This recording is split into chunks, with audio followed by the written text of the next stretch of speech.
Howdy doody. Hi guys, today from London, from the book launch event for the $1 billion secret. I have a very special guest with me today, Manny Stul from Moose Toys. He came to us to London today from Australia. He took the way half around the globe to participate in this celebration of entrepreneurship.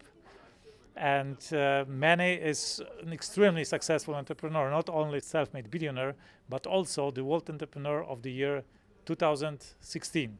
Well, that's a pretty big wrap-up. That's a big wrap-up. Okay, we're done now? No, we are not done yet.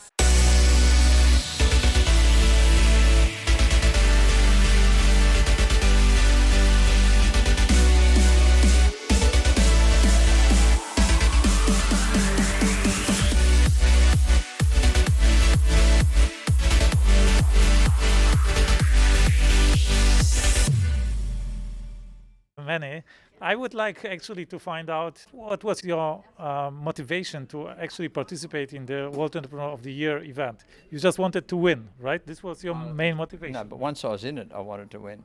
I'd actually refused To for a number of years to participate. But I got talked into it by an EY guy called Andrew Collishaw, who wouldn't take no for an answer. And that's the reason why I participated. I was very reluctant, I can assure you. Okay, so on the other hand, what about this book project? Were you reluctant, or what is the reason behind your participation in this project? Well, you're such a good salesman, and you're such a nice guy. How could I refuse? Okay. So, but tell me, you were the champion in tennis. You are champion in squash. You were champion in football, right? What were in soccer? I mean, we call it football. So, what are the other disciplines you are champion in? Not doing interviews for a start. I used to be really good at that, but it's not doing so well now. Hard for me, asked me to boast about what I'm good at. I just stick with the sport. I was good at sport. Okay, so but tell me, what is so exciting about winning, and what would you say to people in the world? What would be let's say, the 3 principles they should apply to be the winner in their lives?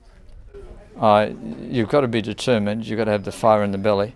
Unless you've got that deep passion, you're never going to be a champion. It's not possible.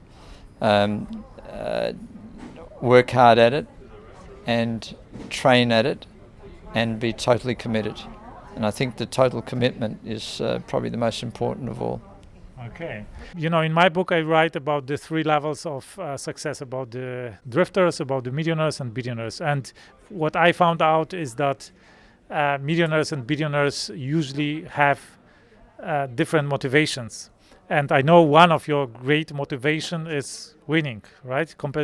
Being competitive, competing against others, and then in order to win in that game, and in that game of business, right? Or maybe game of life.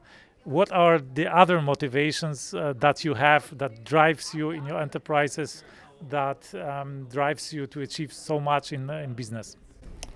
My primary motivation when I started my first company, not this company, I had a gift company I started a long time ago, was to make something of myself in terms of prestige, ego, just to be successful in the business world. Money was not the primary motivation. Money was obviously a side benefit, and I guess it's a measuring stick, and that's what most people use as a barometer. But the primary motivation was to make something of myself, and business is something that I just chose to do, so I wanted to be very, very good at it. Nothing more than that. Okay, what I admire about you is the sincerity to yourself, because most millionaires, when they have achieved, let's say, a goal they have set for themselves for their private wealth, they become dismotivated in their companies, but they just continue because this supports their life and livelihood. So they just go on and say they take it easy, they take their life easy. But what you did, you actually realized you are, it's not fun anymore. I mean, you achieved what you wanted, and you just sold your company and then looked for other goals. And I would like to find out what actually brought you back to business. What did you learn in that time after selling your first company that made you come back and then excel, to put it like one level or several levels higher? Well, in that perspective, I would fall within the category of your millionaire class, because when I sold my first company, I'd achieved everything. It wasn't the money. The money was obviously important, but I'd achieved everything I wanted to achieve in the first business, and I didn't want to be there anymore. When I sold that company, I was never going to work again. I developed a lot of projects, of course, and I was very, very busy. Yeah, that's what I mean with sincerity. Busy. Organic farming and spirituality. I went to India. Just whatever I did full on. But I wasn't going to work again. Once I invested in this company with a couple of other guys, and things went wrong with the other guys. I won't go into the story again.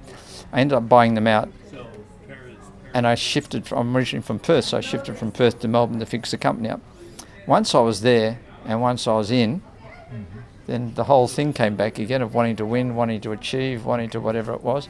And then once I started doing that and working on the world scale, it just became a completely different ballgame. I've loved every minute of it. There's been traumas, of course, recall and so on, but negating all that, it's been a fantastic trip, and I'd do it all over again.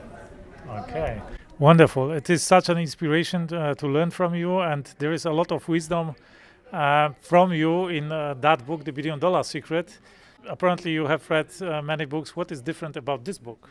Well, the outstanding thing about the book is that all the billionaires in the book are all self-made, and there must be a common denominator amongst those self-made billionaires. And there is a huge difference between inherited wealth and growing wealth and creating something from nothing.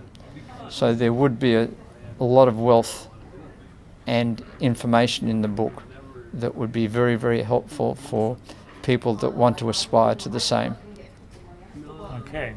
To just become great entrepreneurs. There's a big difference between a good entrepreneur and a great entrepreneur. And I think the book would give some common denominators on being a great entrepreneur. Okay.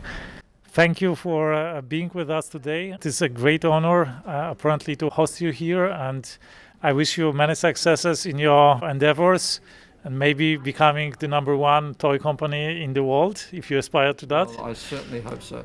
Yeah? That isn't the aspiration. You know, it's a little bit like you look after the cents and the dollars look after themselves.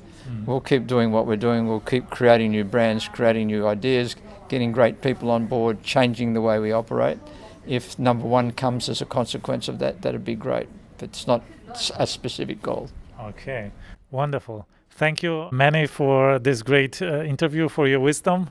And as I said, I wish you a lot of success. Thank you for having me in the book. I feel like I'm the odd man out, that I don't really belong in it compared with some of these other guys, but I'm still very grateful that you've included me. Okay, so that's it for today from London. I wish you a fantastic day today. Let's do something extraordinary today. Woohoo!